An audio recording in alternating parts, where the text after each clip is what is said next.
Welcome to our financial planning workshops. I'm Fred Smith with the Silicon Valley chapter of the AAII, and I've given you our local chapter website here, and if you wish, you may download these slides from that website. I've also given you my email address. If you have any questions or comments, I'd be glad to respond to them. Today we're going to be talking about retirement planning. This is the first of two workshops on retirement planning, and we will be doing a second one next month. But first we have to look at our disclaimer. Basically all this says is that the ideas expressed here are mine and not necessarily those of the AAII or of the Silicon Valley chapter. And you should probably get professional advice if there's any serious questions that come up or before you make any serious moves. These workshops, they're part of a series. There are a total of 10 of them. So far, we've done a couple on investing and also covered taxes. As I said, this is our first one on retirement planning. We'll be doing another one on retirement planning shortly. And then we'll do one on insurance or risk management and cover Social Security and Medicare. Then finally, we'll end up with estate planning and a wrap-up session, which will include a case study. So today, we're going to be covering the accumulation phase and the distribution phase for our retirement plans, and also look at a number of different types of tax sheltered accounts, both traditional and Roth IRAs and 401ks. We'll look at quickly at some of the estate planning issues that go along with retirement accounts, because that's not always obvious. And we'll end up looking at what you can do if you find that you've got this great retirement plan in place, but it just doesn't stretch out long enough that your portfolio is likely to run out before you do, and the ways to handle that situation. And we'll then cover real quickly some of the pros and cons of financial planning software. Okay, so retirement planning. Basically, your life cycle starts obviously at birth.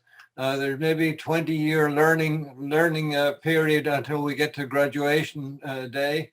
And then you've got 35, 40, 45 years of your earnings where you can cover not just your normal expenses, but hopefully stash some funds away for into your retirement portfolio. Then retirement day comes, and you have another 35, 40, 45 year period for retirement day, after retirement day. And obviously this is your accumulation phase here, and then your decumulation or distribution phase here. So the goals of retirement planning. The obvious goal is to accumulate enough assets during this period here so that when you retire after retirement day, you can live comfortably here. So it's really a case of distributing the cash flows so that you have a comfortable period the whole way through. I'd like to say here at this point that retiring planning may be somewhat of a misnomer or even an oxymoron. The word planning implies that that we know what we're doing and we're setting up a future that's likely to actually happen. But in reality, there are a whole bunch of known unknowns along with the unknown unknowns. The known unknowns include the length of these two phases. We got some control over the accumulation phase, but the distribution phase, we've got less control over that.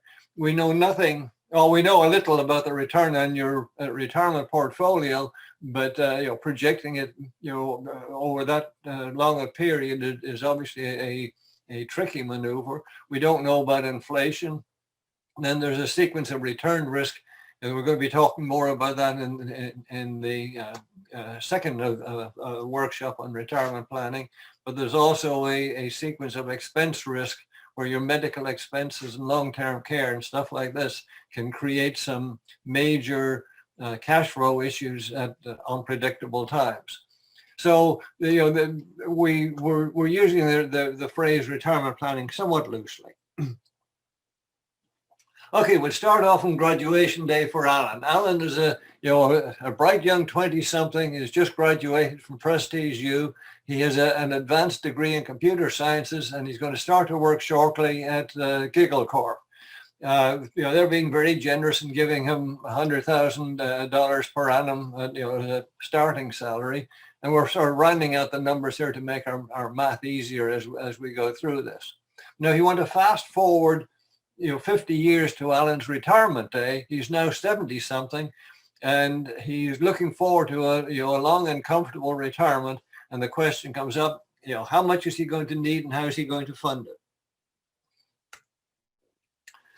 Okay, the expenses, the quick and dirty rule of thumb is that, that your expenses in retirement will approximate 80% of the salary.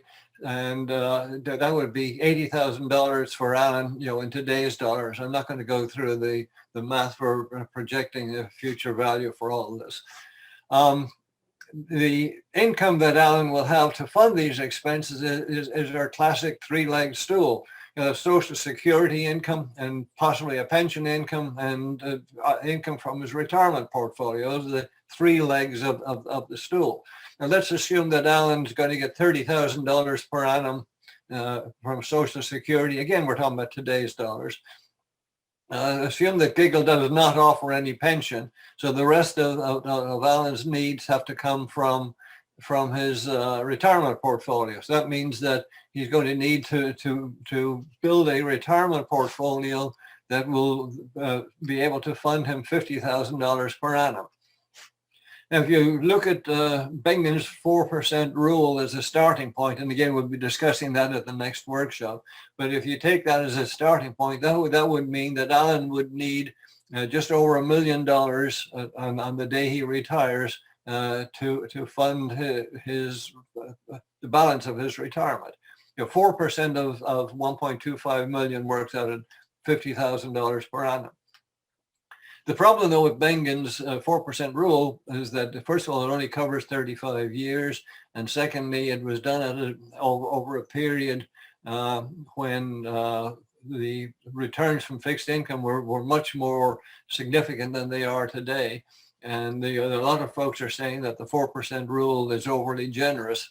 So Alan would like to plan on 2.5 million just to be a little more conservative in his goals. So how do we get from $0 on graduation day to 2.5 million on retirement day? Well, let's just assume that Alan, after he starts work, a lot of folks would figure that there now is some money in their account. They want to go off and get a nice car and fund a bunch of things that they've been skimping on up to now. So Alan doesn't start actually funding his retirement plan until age 35, and he continues up to age 70. And Alan has heard that you should put about 15% of your gross salary into your retirement each year. So he figures that's as good a starting point as any. So if you take $15,000 per annum between age 35 and age 70, you come out with $2.2 million, which Alan figures that's close enough. That's, again, in today's dollars and assuming a 7% compound annual growth rate. Now let's meet Betty. Betty's the same age as Alan, but she graduated the same year, and she also works at Giggle, has the same salary as Alan, but she starts saving at age 25. And then she drops out of the workforce at age 35. So she's only saving for 10 years. And during that, after she drops out at age 35, she leaves her portfolio untouched for the balance of until age 70. So what that means is that at $15,000 for 10 years, and then accumulating, continue to grow at the 7% per annum, gives Betty 2.4 million at age 70. Again, not bad. Now we want to meet Charlie. Charlie was a classmate of both Alan and Betty. and has the same background, but he started contributing to his retirement plan at age 25 and continued all the way through to age 70. So he's been investing 15,000 per annum for a longer period, and he ends up with 4.6 million at age 70.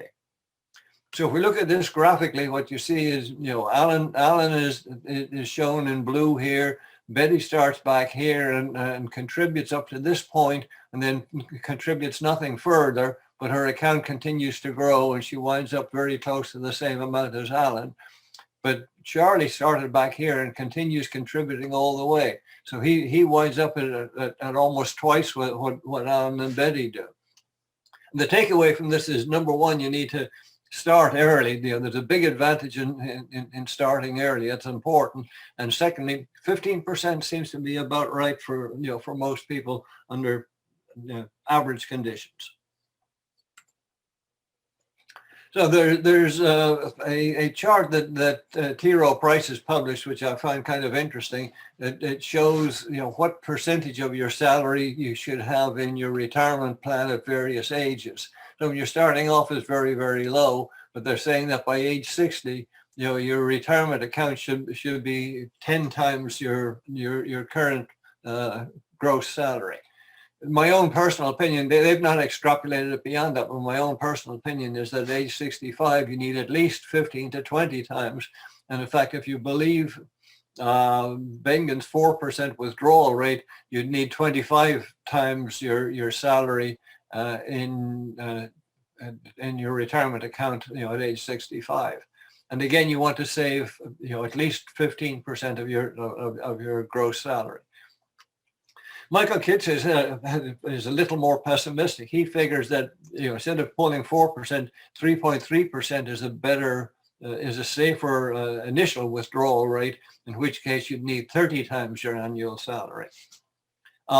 Kitts basically says that you start off conservatively, and then if your retirement portfolio balance gets higher than you anticipate and you don't run into too much bad luck in the early years, then you can bump that level up a little bit. But for starting at 3.3%, you do need 30x in your portfolio.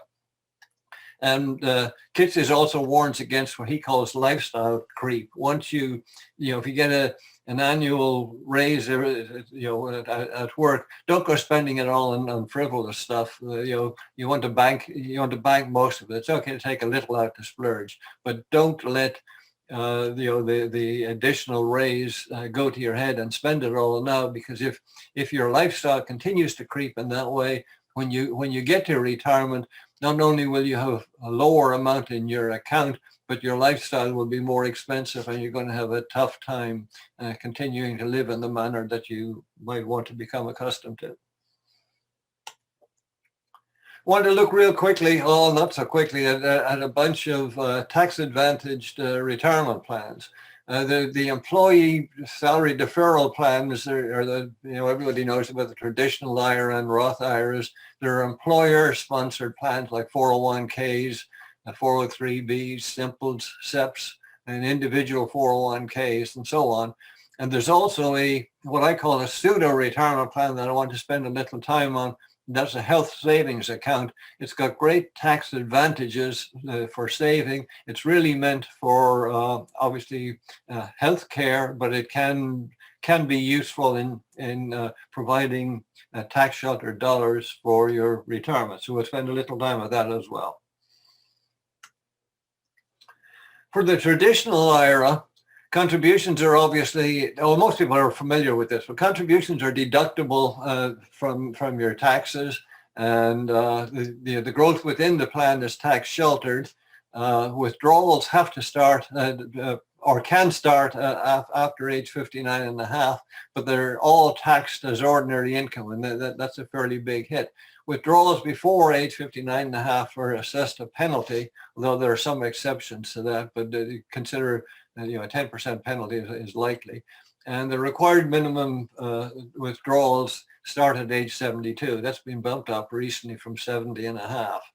And failure to take the RMD in the year that it's required triggers a draconian penalty, a 50% penalty of what you should have taken but missed taking. So those are the overall attributes of a traditional IRA. The limits set by the IRS is that for your contributions, you can put in up to $6,000 with an extra $1,000 per annum catch-up if you're age 50 or over. And the deductibility of the IRA is driven by to some extent by whether you have also an employer plan that you participate in as well. If you do not participate in any employer plan, then your contribution is fully deductible. But for those who are covered by an employer plan, in other words, 401k or something like that, there are Magi limits. This is modified adjusted gross income, but for most people, the modifications are very minimal. And you can just think of it as your AGI from your 1040 tax return. And for 2021, this current year, the limits for singles are, the contributions starting, or the deductions start to phase out at 66,000 for your AGI, and totally phase out at 76,000. And for married filing jointly, the limits are from 105,000 and they're upwards, and they're totally phased out at 125,000. If you have an IRA in one particular financial house and you're not happy with it, you can, or with the things that they offer you, you can switch to another one. There are two ways to do it. One, you can pull the funds out, and if you redeposit them at the new place within 60 days, you can roll over to a new IRA. One of the problems with doing this is that you're only allowed one rollover per person every 12 months, regardless of the number of IRAs that you own. So if you have 2 or 3 IRAs, you can only do one of these, in that 12-month period.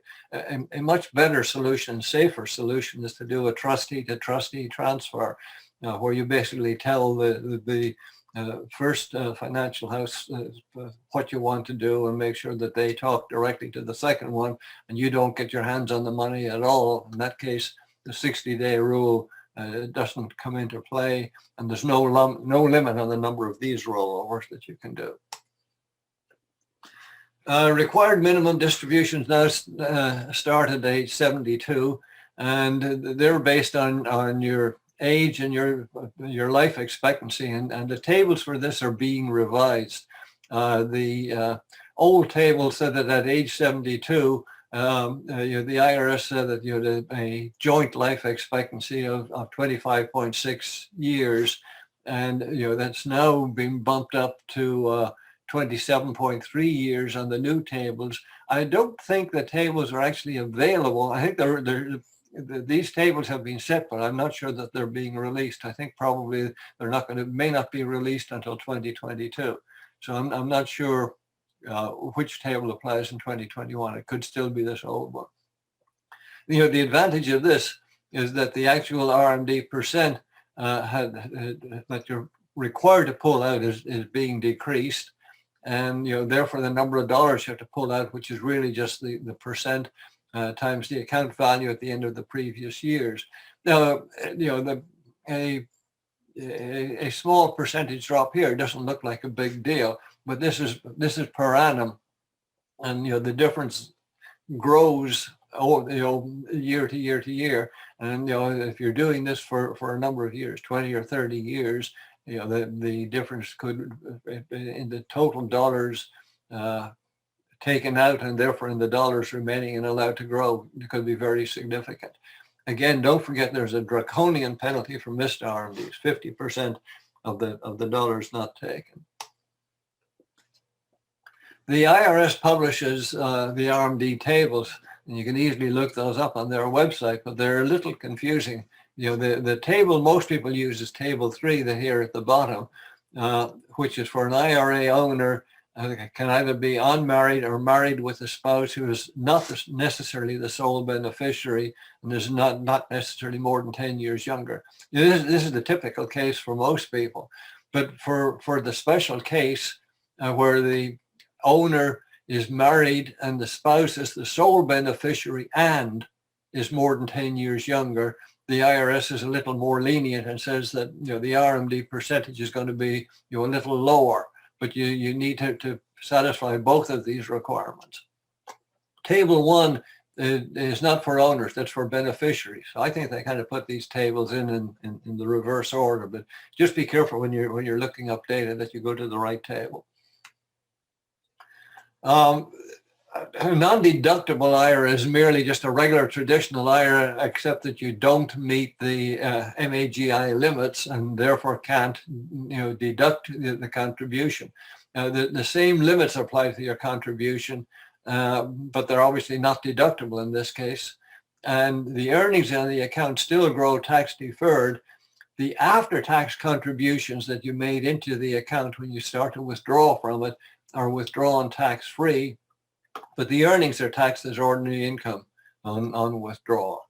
So the difference is that you don't get to take the deduction. The after-tax contributions can be withdrawn tax-free because you already paid the taxes on it, but the rest of it's the same.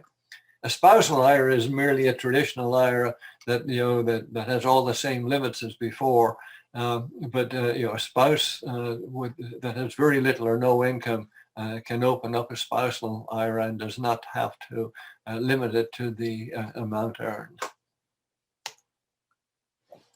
Roth IRAs are really the traditional IRAs sort of stood on their head. The contributions are not deductible, but the growth within the plan is tax-free, and all contributions, you can withdraw any of the contributions at any time for any reason because you've already paid the taxes on them. But the qualified withdrawals are tax-free if you meet the normal these requirements. They're fairly typical. Again, after age 59 and a half, and the original plan must be in place for 5 years or more. If you take it out earlier than that or don't meet this, there's a 10% penalty, although you're still not paying taxes on it, except that the penalty does not apply for special cases, for either a first home purchase or for education or medical expenses. There's some fine print here that applies that may get you off the hook on the 10% penalty for early withdrawal. No RMDs, that's a big deal. And most planners regard this as a great estate planning tool. We'll look at that a little bit more later on. Roth limits there's a limit on who can contribute to the Roth. The contribution limits are the same as for the traditional IRA, but there's a limit on who is allowed to contribute.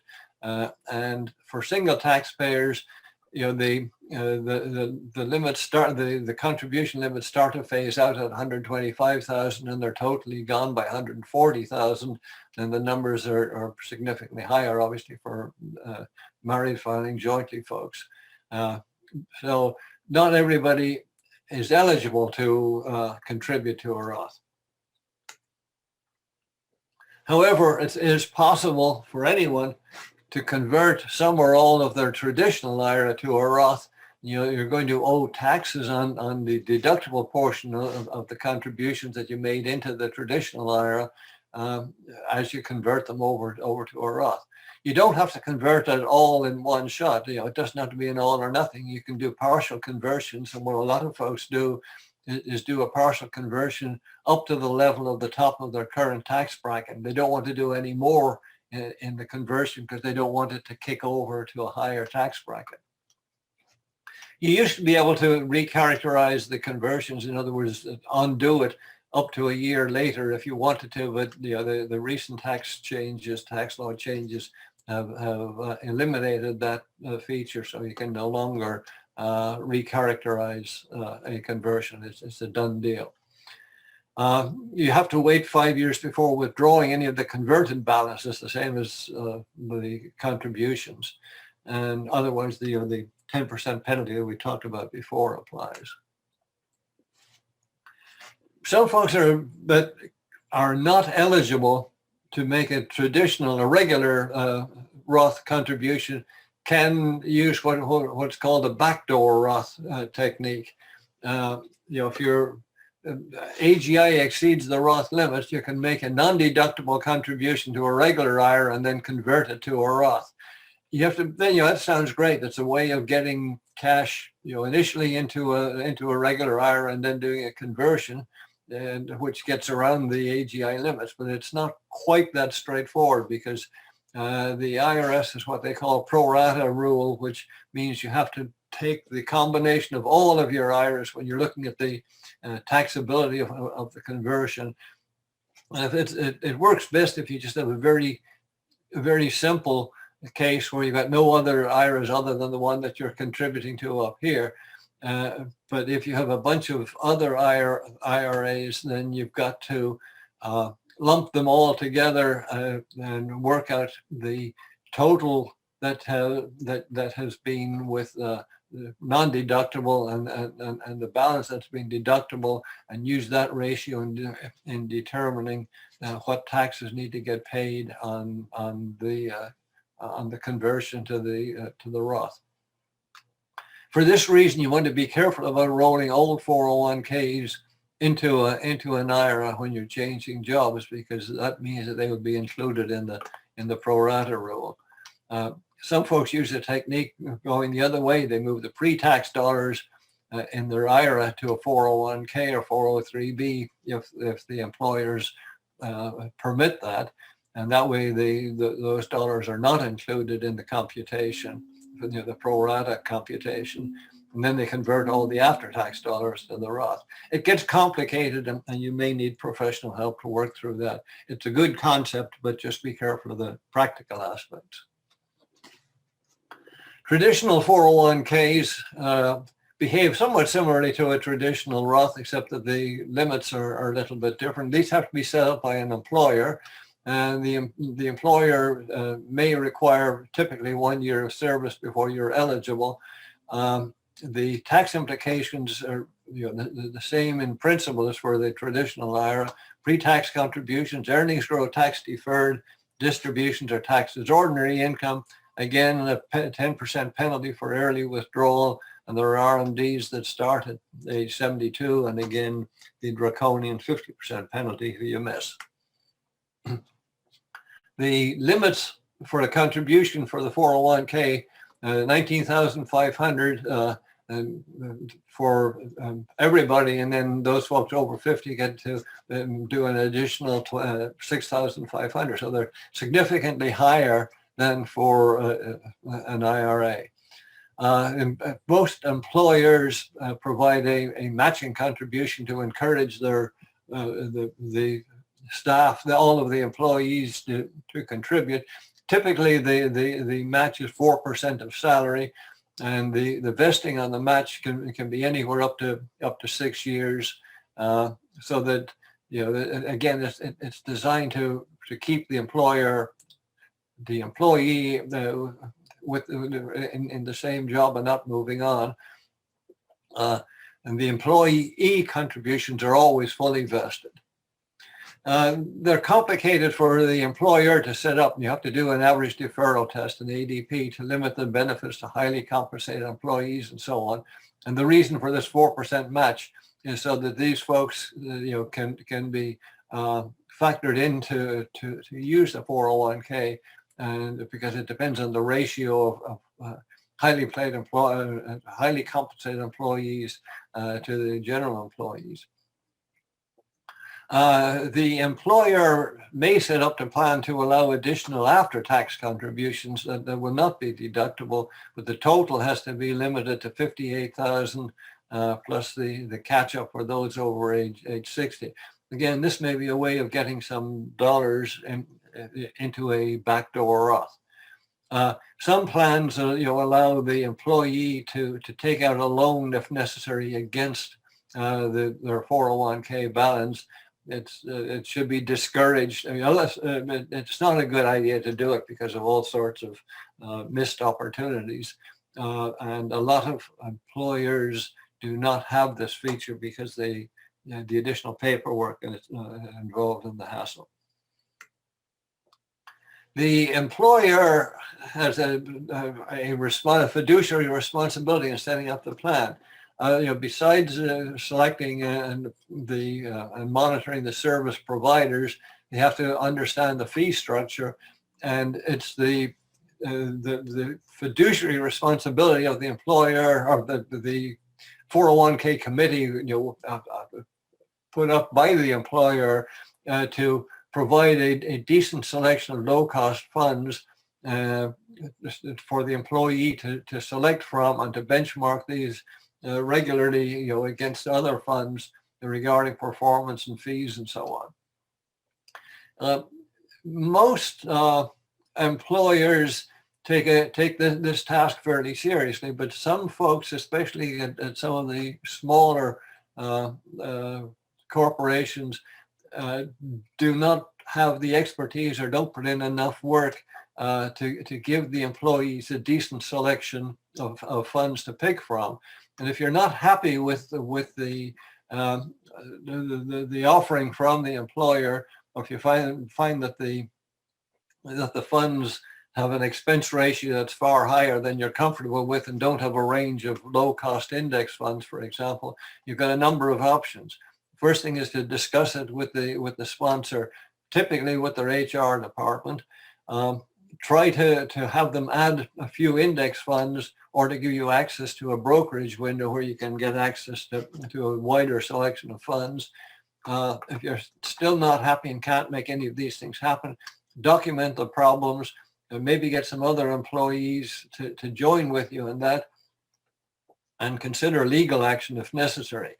Over the past few years, Boeing has been stuck with a $57 million litigation settlement, and Lockheed Martin with $62 million, where there was legal actions brought by the employees claiming that they were not being given the optimum set of funds to pick from. 403B plans are very similar to the 401ks, except that they're typically used for not-for-profit organizations, and very often teachers, police, firemen, local governments, things like this. But they behave very similarly in most regards to a 401k. There are a few minor differences, but I'm not going to get into those here. The Roth 401k and 403b behave as you'd kind of expect. They're like their namesake, their parents on both sides. Contributions are not tax deductible, but they are no taxes on the earnings, and withdrawals are tax free. The big difference that you might not expect, and you need to be careful about, is that RMDs do apply at age 72. Just because they have the word Roth in them does not mean that the regular Roth IRA does not have RMDs, as we said earlier. But the Roth 401k and 403b, the RMDs do apply. A simple plan, savings incentive match plan for employees.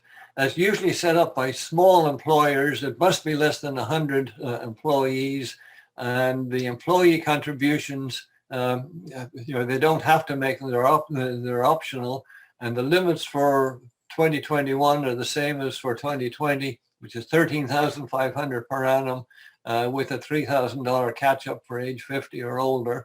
And usually the employer makes a matching contribution dollar for dollar up to one of two limits. One way of doing it is to do a 3% match, dollar for dollar match of the employee contributions up to a maximum of 3% of the employee's annual compensation. The other way is to do a 2% match for all employees above $5,000 per annum, even if some of the employees choose not to participate. in this second case, there's a cap on the compensation of 290,000 for 2021. I think it was 285,000 for 2020. Another popular plan is the SEP, the Simplified Employee Pension Plan, and that's for use by business owners, or if you have a more common in a self-employed income from consulting, etc. It works well for married couple, in a family business. The limits for 2021 are 25%, or the lesser of 25% of your income, or $58,000. Contribution is not affected by whether you're part of a traditional IRA or a Roth Ira or 401k. Distributions are taxed as ordinary income, and you can convert these to a Roth if you want to, but you may need to get professional help in doing it. Again, it's a way of getting significant dollars through a back door into a Roth account. Individual 401ks are really just a special case version of the regular 401k. It works for where there are no employees, just folks who are self-employed. And the neat thing is that you can take the role of both the employer and the employee and make contributions on both sides of that fence. The limits for the employee are the same as for a regular 401k, 19.5 plus the catch-up of 6,500. The employer contributions are limited to the 25% of the compensation, but the overall total of the limits have to be, set at 58,000 plus the catch-up if it's applicable. I'm not going to go into these non-qualified plans because they're very complex, and I'm not an expert on it by any means. You need to get professional help, but it's basically a way that some companies provide golden handcuffs on their executives and managers, but there are risks in doing it, part of which is the account, the assets in the account are not protected in a bankruptcy. So you theoretically, if the company goes bankrupt, you could lose every penny in the plan. But you need to seek professional help for that. Okay, so question comes up: if you have a choice of a number of different plans that you can contribute to, what order should you do it? This order, there's nothing sacred. It's not cast in concrete, but some planners I've seen have listed this. I think it looks like a reasonable way to start. You should clearly put money into a 401k or 403b up to the match limit. You're getting free money there, so you don't want to walk away from that. So as long as the plan sponsor is contributing the free money, you should take that. Next to at bat would be the Roth IRA, followed by whatever you can put into a backdoor Roth. When you've done that, then you may want to go back, and if there's any additional funding for your 401k that's over and beyond the match, you may want to contribute to that, and then finally end up with a SEP or IRA or a traditional IRA, and finally a taxable brokerage account. So these are the kind of things that you can use to pump your 15% of gross salary every year. I said that there was at the beginning that there was a pseudo retirement plan, which is the health savings account. To be eligible for it, I mean, it's obviously, first of all, built on a health care basis. And to be eligible for it, you must have a high deductible health insurance plan. Typically, those are the plans that the premium might be pretty low, but you have maybe a $20,000 deductible to pay out of pocket before the insurance kicks in anything. For this reason, it cannot be used on Medicare. Once you go on and sign up for Medicare, it kicks you can no longer make any contributions to the HSA. But for those folks who are eligible for it, it's got triple tax benefits. The contributions are tax deductible. The investments grow tax-free, and qualified medical distributions are tax-free. So it's tax-free on all bases so long as you qualify. Any distributions that are not for medical distributions are taxed as ordinary income. So you're no worse off than if you'd never done it. This is not a particularly tough requirement to meet, because what you actually happens in practice is that you can take the distribution from the HSA and spend it on whatever you like, provided you can back it up with receipts for medical expenses that equal or exceed, that match the distributions that you're taking. And it's no big deal for most people to come up with medical receipts that cover the amount that you've withdrawn. The contribution limits are pretty low. It's $3,600 per person, or $7,200 per family. And again, there's a catch-up of $1,000 for age 55 or over. You can make withdrawals even after you're no longer qualified for contributions. So I've said that that you're once you go on Medicare, for example, you can no longer make any contribution to the plan. But if you have a balance in the plan, you can make withdrawals for as long as you like from it, regardless of these eligibility requirements. I want to talk quickly about asset location. There are tax inefficient products and tax efficient products. The inefficient products are things like corporate bonds and bond funds, zero coupon bonds, etc. Active equity funds tend to be pretty inefficient too, because they trade fairly frequently. But the type of asset we're talking about here generates interest and non-qualified dividends or short-term capital gains, all of which get taxed at a high rate, in some cases as high as your ordinary income rate. But all of these type of inefficient products are the ones that you can load into your tax advantage accounts like your IRAs and Roth IRAs and so on.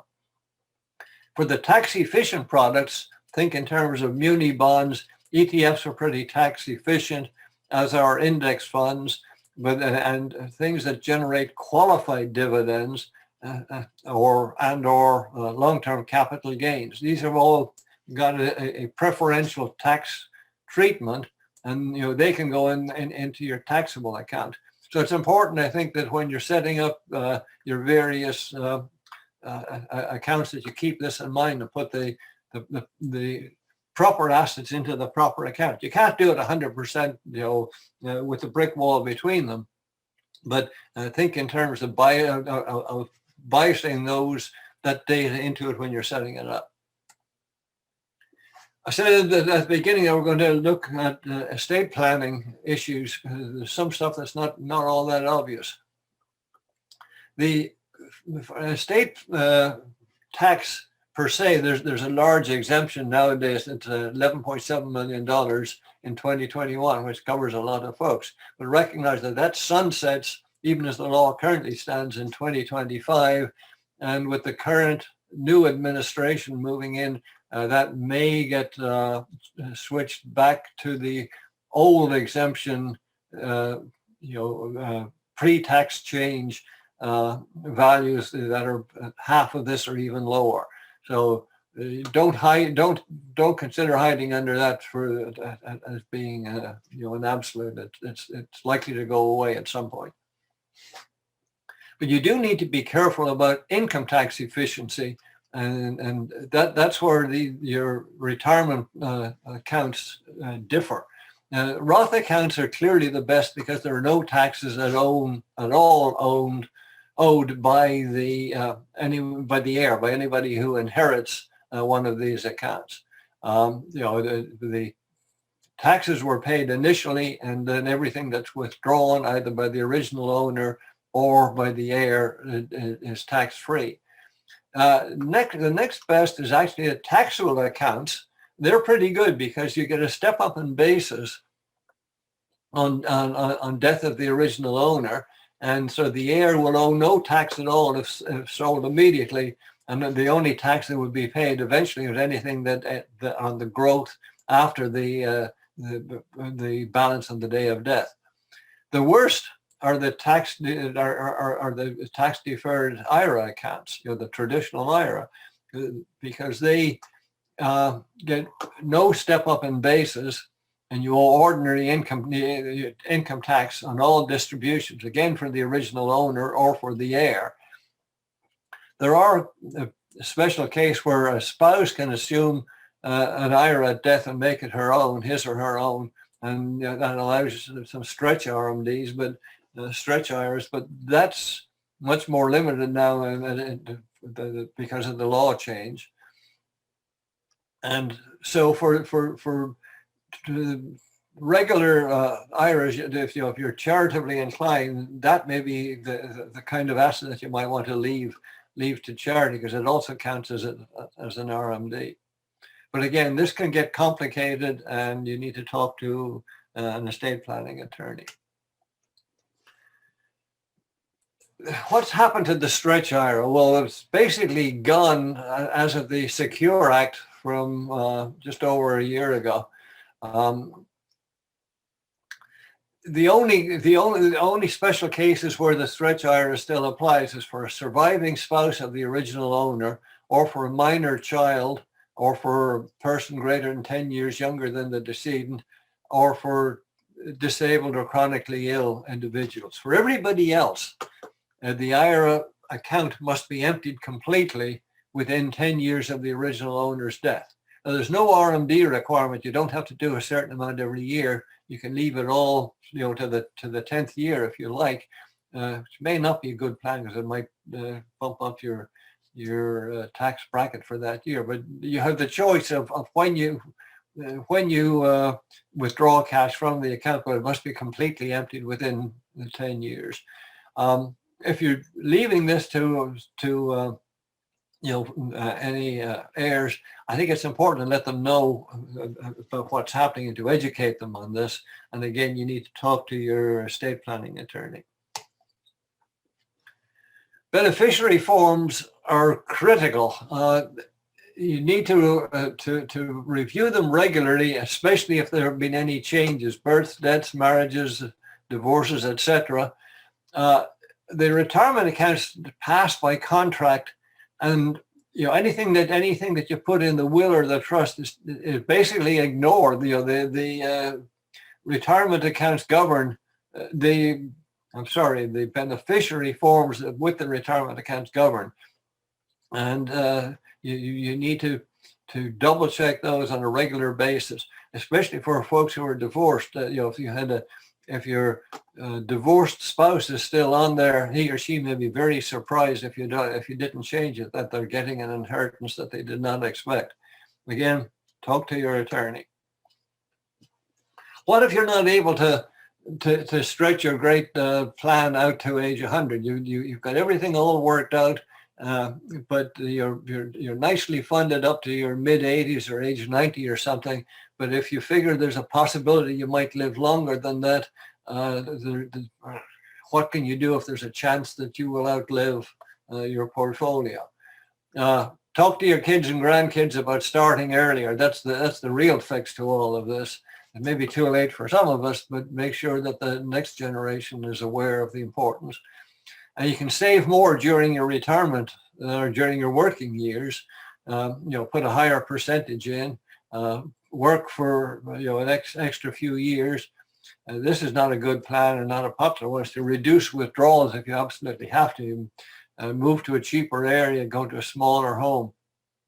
Or even worse, you can take on more risk in the hopes of getting higher returns. It's not a good plan because it can backfire very quickly. There are two other possible solutions I want to hit on quickly here. One of them is a reverse mortgage, which allows you to tap into the home equity in your house. And I'll cover some of the details on that in a minute. The other is to buy some insurance in the form of an annuity. And, I'll look at those at a future workshop. Okay, so reverse mortgages. Typically, you've got what's called a HECM, a home equity conversion mortgage, insured by the FHA. There are certain requirements that the FHA has set up. You must be 62 years of age or older. You must own the property outright, or at least have significant equity in it. It won't work if if your equity is only 20 or 30%. You must occupy the property as principal residence and continue to pay your property taxes and insurance and everything, and maintain the property in good condition. Must not be delinquent on any federal debt. The feds really don't like that. And you have to undergo mandatory counseling, which is actually fairly routine. It's typically a 30-minute phone consultation, but you have to go through it. So how much can you borrow? Currently, I believe the limit is, the maximum limit is just over $800,000, and regardless of the value of your home. If the value of your home is lower, it will be the limiting factor. But obviously here in the California Bay Area, the appraised value is typically way above that for most people, and so this will be the limit. You won't necessarily get to this full limit because it's adjusted for your age group. The folks who are fairly old when they apply for a reverse mortgage, you may get close to the full limit of this, but people who apply in their early 60s, right after they're eligible to apply, may only get half of this, because the argument is that you're going to be using it for a lot longer and the risk is greater. So this is a practical cap that is important. You can take the loan in three different forms. Either as a lump sum, monthly payments, in other words, it's an annuity funded by this, or a line of credit. And the line of credit is non-cancelable, which is a useful feature. Or you can take any combination of these. The loan is typically repaid either on the sale of the property or on the death of the owner. Also, if the owner moves out of the property for more than 12 months, I believe, then the loan will have to be repaid. The cost for a HECM can be fairly high. We're talking about thousands of dollars, even tens of thousands of dollars, because you're looking at typical closing costs. And then on top of that, there's insurance premiums that need to be paid. And because the loan that you take is it is a non-recourse loan. In other words, if the value of your property sinks for any reason below the loan value, they can't come after you for the difference, even if the sale of the house is not adequate to cover the loan. But to get that benefit, there's insurance premiums that need to be paid. All the typical closing costs, appraisal, title search, et cetera, an origination fee, which is capped at $6,000, service fees. Most of these get rolled into the loan, and some lenders even waive a lot of them. But in practice, what most folks do, the only thing that a lot of folks have to do out of pocket to get this started is the appraisal fee, a few $100, and almost everything else gets rolled into the loan, and then only becomes payable after the property is sold or on death. If you have a HECM line of credit, that's one way of converting your home equity into an easily accessible account. There are no monthly payments on principal or interest required. You can pay it off if you want to as you go, but you don't have to. In other words, it can get, again, rolled into the loan. The lender cannot reduce or cancel your line of credit even if the value of your home goes down.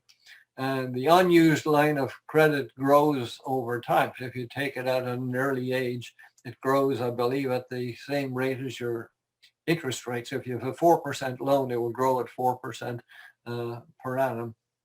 As I said, it's a non-recourse loan. So even if the value of your home goes down, the loan will still stay in place. And if all else fails, it can be converted to a monthly cash flow at any time. Some folks use the HECM line of credit for the gap in claiming Social Security benefits. There are huge advantages that some folks are aware of by waiting until age 70 to claim your Social Security benefits, because they grow at 8% per annum for every year that you defer them. But for folks who retire early at age 62 or 65 or something, there are a few years when you may not have income coming in before the Social Security kicks in, and the HECM line of credit is one way of funding those gap years. For those folks who have set up a bucket strategy for their retirement portfolio, you're going to have 2, 3, 5 years, whatever, of cash, or at least fixed income available to cover the down years on the market. And that dead money is earning very little these days, but you can replace it with a HECM line of credit for at least some or all of it. And it's a way of reducing the drag that you have from dead money.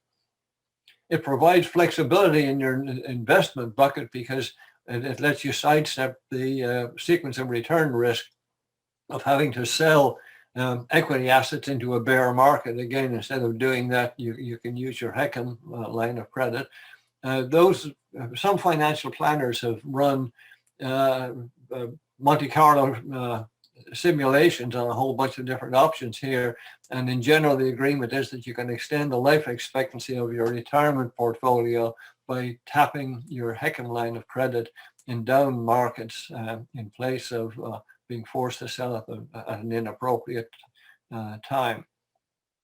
Like I said before, if all else fails and your portfolio is exhausted, you can drop back on use the HECM line of credit to fund your living expenses. You should also consider an annuity. I'm not going to go into too much detail here, but if your retirement plan is funded out, let's just say nicely out to age 85, and you're not sure what will happen beyond that, one way might be to take some of your assets and buy an annuity. Now, annuities come in they come in a whole bunch of different flavors, but there are two primary choices. You can get an immediate annuity, or an SPIA, single premium immediate annuity, or a deferred annuity. And with the immediate annuity, basically you pay a lump sum to the insurance company, and they give you a monthly income starting immediately. And supposing you want $1,000 a month, and to fill out on top of Social Security or whatever, to cover your monthly expenses. In other words, an additional $12,000 per annum. Currently, a 65-year-old male would have to pay just over $200,000 to the insurance company to get this cash flow for the rest of his life. Those are numbers that I looked up recently, but it varies with the interest rates and a bunch of other stuff. But what that does roughly is give you a 5.7% per annum cash flow for a 65-year-old male.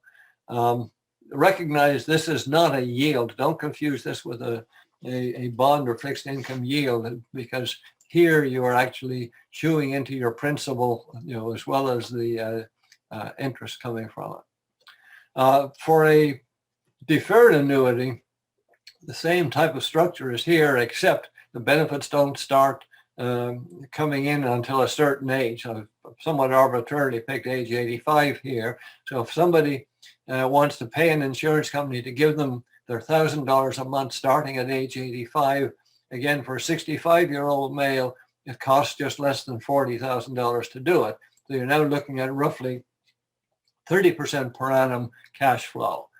If this person had done it at age 55 instead of 65, in other words, 30 years before the cash flow starts to kick in, you actually get, I believe, over 100% cash flow per annum.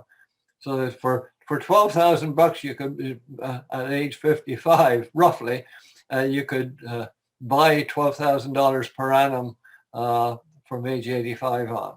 Now, obviously, a lot of folks don't collect on this because they don't even reach age 85, and those that do may not necessarily live for a long time, which is why you get these huge cash flows. Retirement planning software, I don't want to spend a whole lot of time on this, but basically all the financial houses offer some form of software that you can get in and play with. Typically the inputs are your marital status, age, income, expenses, and so on and so forth. Some of the real simple ones take a shot at filling in numbers for the portfolio return and inflation and stuff. The more flexible ones allow you to plug in numbers for personalize it to your own situation or your own findings. Output is typically tells you whether you've got a shortfall or surplus, what the remaining balance will be, and some of them run Monte Carlo simulations to tell you what the confidence level is of you meeting your goals. All of these software have fundamental built-in problems in my mind. First of all, beware of any situation where where the software gives you an output to a whole bunch of significant digits. The old GIGO, garbage in, garbage out, applies. The output is only as good as the input assumptions. And these are the kind of things that we talked about earlier, that you're really making guesses at all of these, and that's the best you can do. So you don't want to hang your hat totally in the output. And if you go to 2 or 3 different software packages, you're going to get different outputs from each of them. The bottom line is that compounding the known unknowns over 30, 35, 40 years into the future is obviously not an exact science. So you get a huge spread in the numbers, but that doesn't mean that it's useless. I'll go over that in a minute. One of my favorite quotes here, I have no idea who said that, is, "To err is human. To really screw up, you need a computer." Even if the software is all over the map and gives you data points, outputs that differ greatly, it's still useful to run them. First of all, as a learning tool, it provides a good feel for how all the pieces play together, and it guides you on what sort of trade-offs you might want to make.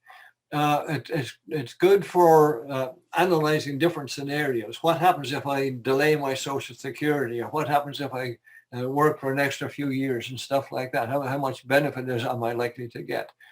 And this is all sort of on a relative basis, more so than the absolute numbers.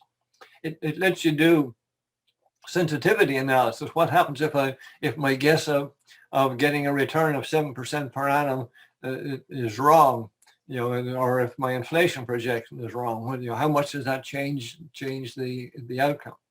So bottom line, even a rough plan is way ahead of no plan, and it's probably useful to look at it on an annual basis. Okay, so that's all the material that I want to cover today. I've given you a list of reading material here, which you may want to go through. If you've downloaded the slides, you'll probably find that some of this stuff is worth looking into. I particularly like some of the stuff from Morningstar. David Blanchard is one of my favorite authors, as is Christine Benz. So any of that stuff, it makes good reading. I've given you a list of websites. My favorite one here, I guess, is the Santa Clara County Library. If you have a Santa Clara County Library card, it gives you free access to a whole bunch of useful websites like Morningstar or S&P or Value Line, all of that stuff.